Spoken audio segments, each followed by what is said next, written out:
As you know, we're all in lockdown at the moment, and so I've been scratching for things to do. But I've been determined to keep the SAS Review channel alive. So bear with me, because this episode's slightly different. But before we go anywhere, I'd love to pay tribute to all our NHS workers, frontline staff, and all those who are seriously keeping the country going in a time of massive emergency. And actually, one of them came round to see me and has given me a great big hug. So thank you so much to the NHS.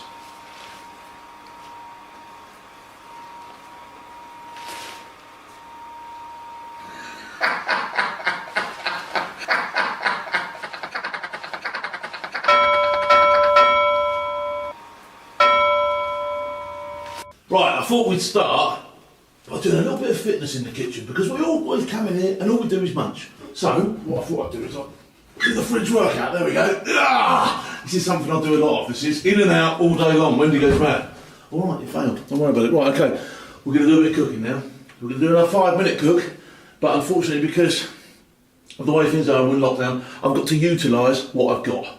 I'm not going to go to the shops today, so you're getting literally what I could hash up from out of there. And what I've left was some sausages. Surprise, surprise. Okay, I had some old bread, which is in here. That's completely as well, that's gone. But we don't throw nothing away during lockdown, that's a fact, right? So that is proper. That is proper. That is hard, proper hard, right?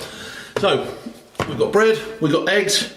Although I have boiled them, I've cheated slightly, right? I've had to get myself a head start. But otherwise you just watch eggs boiling, and that's worse than watching paint dry, okay? I've got a bit of flour, I've got some seasoning, and I've got some hot fat, which is on the go. So the idea of this is to see if I can turn that log into some Scotch eggs in 5 minutes, alright? Now they'll take a slight bit longer to cook, but as always, I should get onto my timer, if I can find it. Too many apps on this one. Onto the timer. There you go, no cheating, no cheating. Onto the timer, stand by, go. Right, here we go. First things first, I'm not panicking at all whatsoever. I've grated this, alright, so I'm going to season my breadcrumbs, alright? Just a little bit of salt, a little bit of pepper, and mix that in. Right, they're hot to trot, good, we're off. Sausages, I need the sausage meat out of these. Now this is a bit of a fiddly job, and I don't like doing it too much. And 2 sausages will probably do 1 egg, if I can get the skin out and off it satisfactorily. There we go, it's coming out. Oh, it's a gopping job this is, it really is. Wendy, where are you when I need you? Laughing at me, that's what Wendy's doing. This is Wendy's lockdown laugh. Right, let me see if it makes it any easier if I split it along here. You can see I haven't rehearsed this one today, I can tell you. There we go, here comes the meat. Oh, that's nice. It's a lovely feeling, that is. That's one of the reasons we have the flour, actually, because if you've got the flour, once you've got it into a ball, it makes it just a little bit easier to manhandle about, because that sticks like the stickiest sticky thing from Stickyville, alright? That's 2 done. We're halfway there. Do you like sticky things in your hand, Phil? Don't be vile, Wendy. It's not funny. We're in lockdown and some things aren't funny anymore, right? There we go. Let's get that out of there. Oh, it's minging. Oh, it's almost painful watching, isn't it? There we go. These eggs are getting smaller. There we go. And then we'll plop that one out. Woohoo! That's quite satisfying, actually. That one. See the way it comes out like that? That was quite satisfying. That one. I enjoyed that. I'm not going to stand on ceremony with these. Those skins. Those honking little things. Okay, so I've got 3 little balls, right? What I need to do now, put a little bit of flour on here. It's quite sexual, mate. A little bit of flour. In little balls. Why'd you have to bring that into it? There we go, little balls. Quite big balls, actually. Oh dear. So, there we go. So I've floured them up a bit, just because they're easier to manipulate if you're struggling and they're sweaty. No more innuendos this show, I promise, alright? Oh, it's funny, as soon as you get something that shape in your hand and start munching about it, the jokes come out, don't they? But there we go, we're off. We're up and running. Right, so, there we go. Right, I'm going to put some more flour down because they really are truly proper sticky, alright? What we got time-wise? I can't even touch my phone now. Right, the next thing I've got to do then is make some pâtés. Now, the key with making these pâtés is to keep them the same size. Otherwise, you're going to have more sausage on one side and less on the other, and then your egg's going to start poking through and it becomes a right mess, alright? So there's my patty, alright, in the middle. This is the hardest thing to get right, but I am better at this than Wendy is, and she has to admit it. Okay, there's my first one. Yes, looking good, that was. That was proper. I've got this down to a T. There we go. In goes the egg, into the middle, round it goes. Right, there we go. The proof of the pudding in these really is, once you've got these in the thing, alright, bit more flour on that. There we go, 2 eggs, bit more flour. This one's going to be slightly bigger because I can see. As with all my cooking shows, the only measurements we use are P for plenty and a huck's load. And there's a huck's load of meat there, and it's P for plenty of cooking to be done. So here we go. Let's get that round there. So, you got that? Look at the way it just comes. You'd never know I'd been there. It's like covering your tracks up in the jungle, wouldn't it? You'd never know I'd been there. Well, you might do. Right, there we go. So 3 reasonable looking eggs. Right, the next one I've got to do is I've got to coat each one, alright, with the egg, get the breadcrumbs on it and get it in there, alright? And this has to be done fairly quickly because I want the eggs to have relatively all the same cooking time. This is a really satisfying thing to do. If you've never done this before, alright, that's really satisfying. It really, as you can see. If you're having no fun in lockdown at all, bread some Scotch eggs, because I can tell you now, it's fun. It really is. There we go. We're getting there slowly. I can almost taste these already. There we go. Get that one in there as well. Chuck them around. Right, okay. The moment of truth. That was a bit of a biff egg. You can go in first. Right, here we go. Stand by. In he goes. In he goes. And they're off. They're up and running. Right, that's going to take about 7 minutes. In the meantime, if I can get to my phone, which I can't, I'm inside me 5 minutes because it hasn't gone bang, and I've got 8 seconds left. Just enough time to have a quick brag. There you go. The eggs are done. Right, you've got to keep these turning and burning. There you go. I know I was in time. There you go, the first one we've done right. Just keep those turning, alright? They might look nice and brown on the outside, but trust me, if you don't cook them properly, that sausage meat will go through you like a dose of the obvious, alright? It'll be honking. Trust me, alright? That's it. I think we can turn off there, and we'll get those done for the allotted time.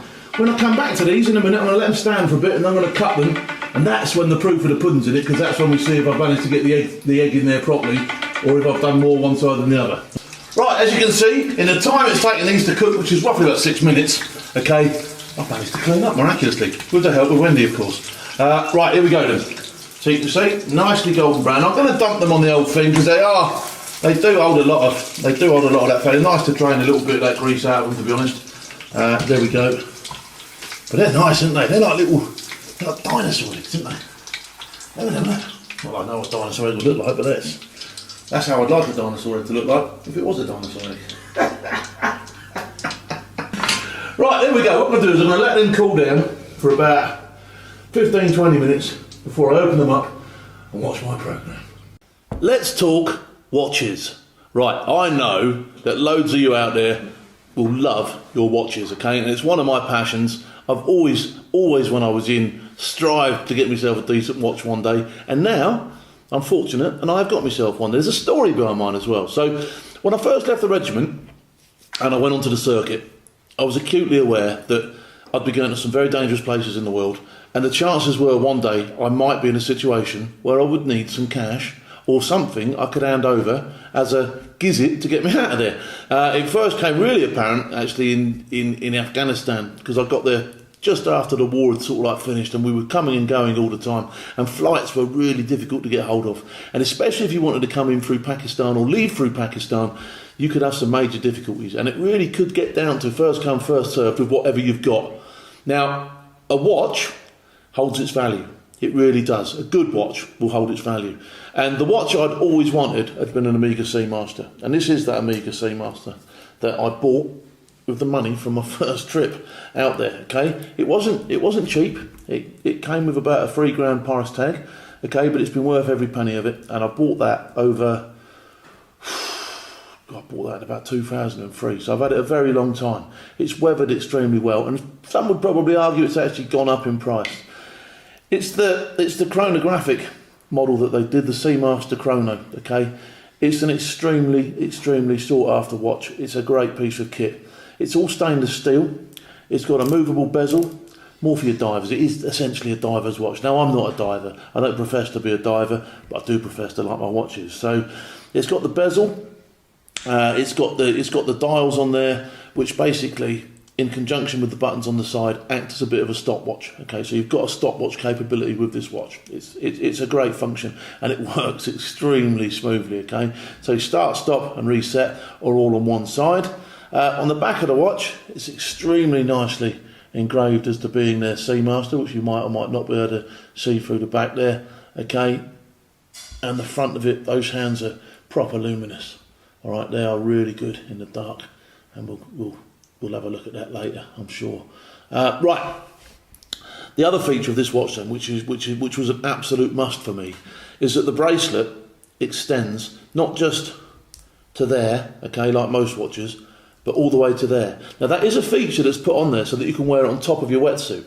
But because I'm larger boned, excuse for being fat, all right, because I'm larger boned, I can't get this on at one click. I have to take it to both to get it on. So a great feature, and one that enabled me to have this watch, because if the strap didn't fit, all right, I could have got a different strap, but it just wouldn't have looked how I wanted it to look.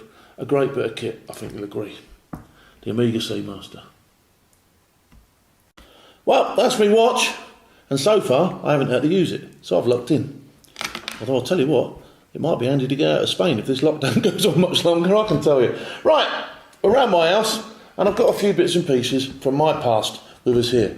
Namely, my stable belt from the regiment, the famous blue stable belt, and probably even more famous is the sand-coloured beret. Let me just talk to you about the beret very briefly.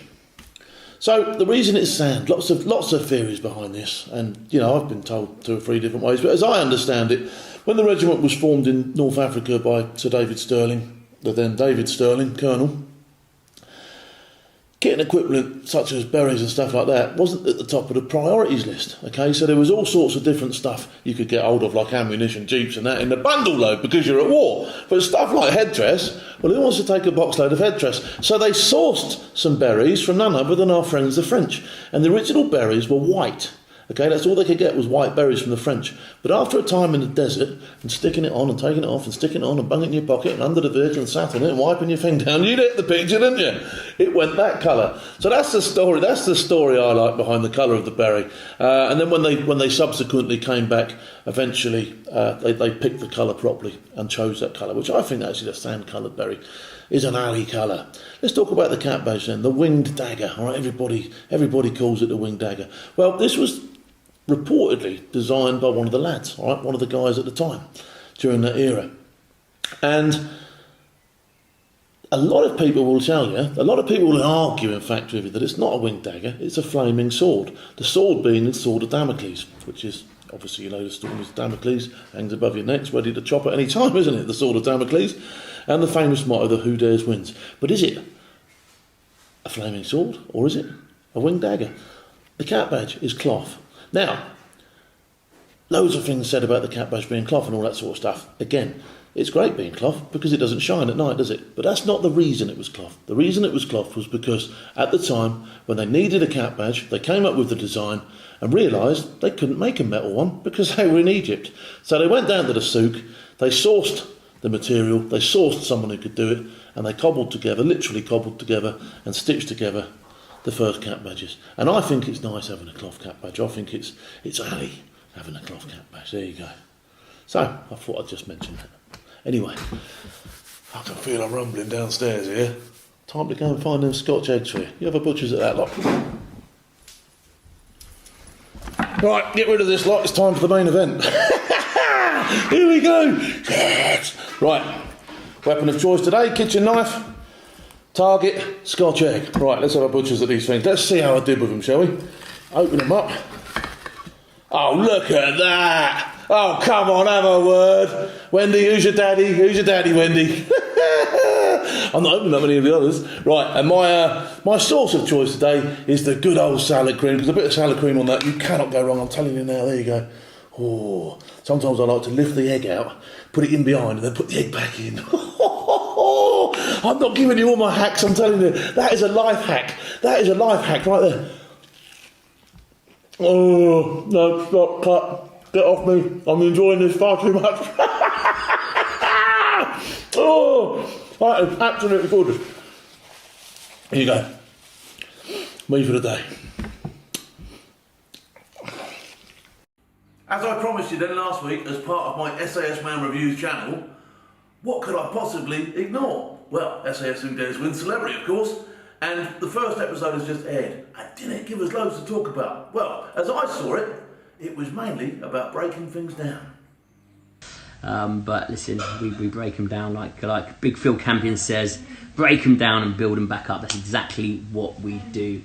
So, we've got 12 celebrities and they've come from all over the place. We've got actors, dancers, boxers, TV personalities, you name it, they're in there, right? So, what are we trying to do to them? Well, think about if you was in the army, on day one when you get there, probably the first thing you got was an haircut, then you're out your civvies, you're in your clothes. Now, you probably had 6 months to be trained. We got 8 days with these people, right? That's all we've got. So the breakdown happens straight away. You're out truck, disorientated, hence the hoods on their heads, right? They're straight out. They're bounced up and down underneath all this gear, right? They don't know where they are. They're in their civvies still, they're in their civvy clothes. Then they undertake something that scares them.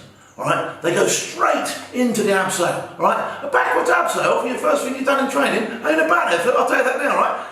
It's going to hurt some of them, it's going to be outside of their comfort zones, but they've got to go with it. It's the first thing they've done. Nobody wants to come off in 5 minutes, do they? No, of course they don't. So bang, they've got them. They get that first task out of the way, and by the time they're just about got their pulse down to normal, they're being shoved into an army uniform. How about that for a bit of conditioning right off the bat? Not bad, eh? So I'm not going to go into each individual person, because over the next coming few weeks you're going to find out who they are anyway. We've seen them all. We have. You've seen what I've seen. Right, but what I am going to do is I'm going to pick out a few key players straight from the off. Now, when I went on selection, I was always told, remain the great man. So the ones that haven't been noticed as much at the moment are probably in the sweet spot of where they should be. It's the ones that have come to the fray. Now, straight away, number 3, and we know who it is, Katie Price, okay? Now, when you actually analyse her, she is probably one of the furthest removed from anyone to be in that situation right there. So right from the start, you've got to be thinking she's going to be comfort zone unfriendly, isn't she? So, what have we seen from Katie? Probably sending too much when she should be receiving. I.e., she's all over the place, chat, chat, chat, chat, chat, chat, chat, chat, chat, shh, zip it, zip, boom, down, Katie. Listen to what they've got to say, and that will eliminate some of the fear, because knowledge dispels fear. And all that yabbit and yet to me is just somebody who's a bit calm, mellow, alright? So that's my advice to you, Katie, straight off the bat. But you've been noticed. Your name is now down, alright? And that is not a good thing. Next up then, as mentioned then, you've got the obvious guy, Joey Essex, alright? Love him or hate him, Marmite, whatever you want to say about him, okay? I've picked up good and bad with what he's done so far. Right, from and off, okay, he turned up. 3 million Twitter followers, all that sort of stuff. Giving it the large before he got down there. I think he sparked extremely quickly when he got down there and started looking in as soon as he got on the ground. And I say that, okay, because he hasn't really backed away from anything. In fact, he's tried to help. Now, you can tell he's out of his comfort zone, because the sort of stuff he's saying is, oh, catch a disease off that, oh, I can't do this. He doesn't really know the environment he's in. Again, it's all playing against you. But what really impressed me about Essex, okay, what really, really impressed me is when they stood there with those boxing gloves on, bearing in mind, you've got a world heavyweight champion next year, and Ant turns around and he says, I want the 4 strongest people to stick their hands up. Essex sticks his fucking hand. Essex sticks his hand up. Incredible. Absolutely incredible. I'm thinking to myself, where do we go from here? Now, all right, you could say, well, that's quite a stupid move. No. It was quite a brave move, because he doesn't know what they're going to say. He could turn around and go, Essex, fight him. Do you know what I mean? So he stuck his hand up, not knowing what's going to happen after that. Now, that takes a certain sort of courage, all right? Now, I don't even want to compare that with stupidity, because that was calculated. He's thought, right, I'll get myself into the fray, I'll get myself into the mix, involved, and I'll take what's coming. And I actually give him a little bit of kudos for that, if I'm perfectly honest. So they have the boxing thing, right? A bit of million. A great tool to discover if people can stand there and keep their head up and keep calm and keep moving and keep doing all the stuff they should be doing. Now obviously you've got 2 or 3 people there who've declared themselves as the strongest, and what they've done is they've segregated them to one side and said, right, okay, you're the strongest, you can take the punishment. Now it is something that I have done in my own gym at the Peacock, had 3-on-1, 2-on-1, 4-on-1, and it's designed for you to keep your cool, to move around, to get your head out of the way, to make sure you can keep doing what you should be doing, alright? Now, again, this Chuck had a couple of surprises. Essex goes in there, not a problem. Bang, bang, bang, bang, bang, he comes out the other side. So does the other guy, what's his name? Never come across him before. Locksmith. He looks a handful, doesn't he? Alright, oh, Locksmith's in there. Same thing, he's up there, square on, I can see that coming. I'll have some of that. Boom, boom, boom, boom, boom. The geezer, who I didn't think would act like this whatsoever, was Tony Bellew. Now, there's a man who's trained all his life, he's an Olympic champion, he should, in theory, have all the discipline in the world. But he slightly lost it towards the end. He got a little bit too much on top. Boom, out he sticks that left and the old geezer goes rolling back. I don't know if it was fashion or what, but one of them goes rolling back.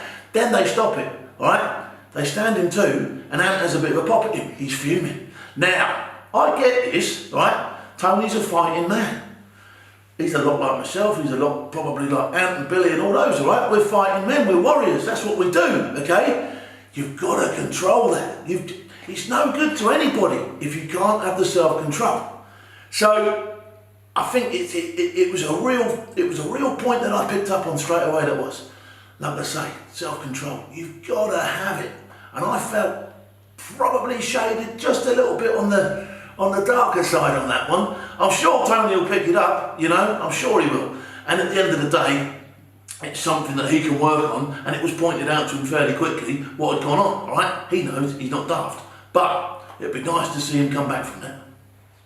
So John Fashanu, when he was back in the grot, or back in the block, or whatever you want to call it, where they live, where their little beds are, John Fashanu says, oh, it's only for 8 days, don't worry about getting changed, that sort of stuff. John, that's going to hit you square in the face if you don't sort your personal admin out. Every opportunity you get, you need to dust yourself down, dry yourself off, get into a warm kit, dust your feet, patch yourself up, because if you don't, it might only be 8 days, but you're going to suffer really quickly. And as you can see by the old factor box, when you're all peering over the top while everyone's taking a dump, alright, the facilities aren't probably what most of them are used to, alright? So that's another interesting factor in breaking all these people down, alright? Putting them all on the same level, sticking them all in their little pigeonholes, which are all in the same place, alright? Because once they've done that, then we can start looking into people's real personality, and the real person will come through.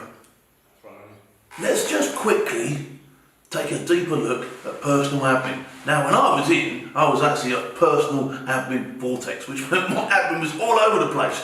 But whenever I had an opportunity to eat, I ate. Whenever I had an opportunity to sleep, I slept. Whenever I could drink, I drank, and I topped my water bottles up every time afterwards. Whenever I got an opportunity to do anything that benefited myself, I took it with both hands, if it was applicable. Alright? Looking after your feet is paramount. You are no good. You could be the fittest, fastest, best shot, but if you can't walk from A to B because your feet are falling off the back, forget about it, alright? Personal admin, an absolute must. And like I say, it's only 8 days. It's an uncomfortable 8 days, or an impossible 8 days, if you don't square yourself away properly. And that's all stuff they've got to learn in a very short period of time, if they don't know it already. Quote of the week. There was plenty of stuff that made me laugh on here, but Ollie Ollerton, quote of the week goes to you for "You'd give an aspirin a headache." Directed at Katie Price. Absolute quality. And I could see, as you said it, that sort of like thing where you wanted your shoulders to go and you wanted to start laughing, didn't you? I know. Alright, there you go. Quality, mate. Honestly, loved it. Another name that came up a couple of times from the DS was Anthea Turner. Now, Anthea's older.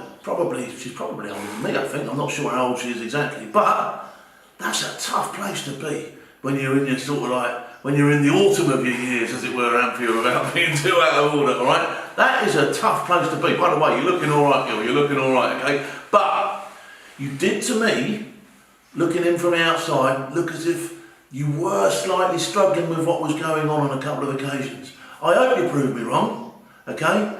But my early sort of like observations are, you're going to struggle with that, girl. But fair play to you if you have a go. Really is fair play to you. Okay, my final mention then really, and I have to mention her, and she does for her own reasons stand out from the crowd. Lauren Steadman, Paralympian. The way she's been conducting herself on this has been absolutely superb. She went up there for the backwards abseil without even flinching. Straight down, not a problem. In fact, it was almost the DS that were like, whoa, when she puts her hands up on her head and they say that there's one missing. Unbelievably courageous thing for her to be doing, and fair play. And I think she's going to go a fair way into this show because she has got an absolutely incredible attitude.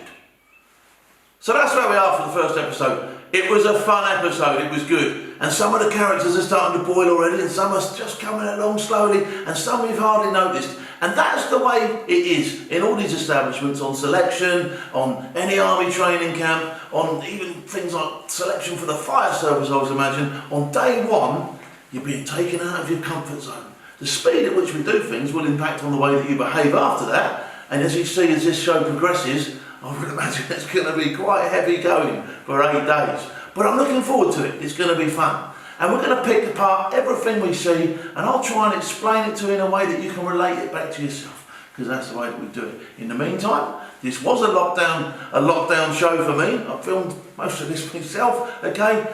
It's been a little bit of help from Wendy, all right? She won't take a bow, she's all shy, she's gone out now, right? But look, the lockdown, seriously, stay at home, help save lives.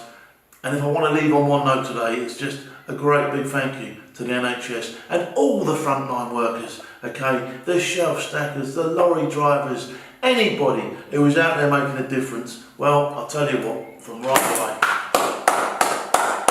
you get a big round of applause and a massive thumbs up from Big Phil. Now, like and subscribe my channel, and I'll see you all on my next episode.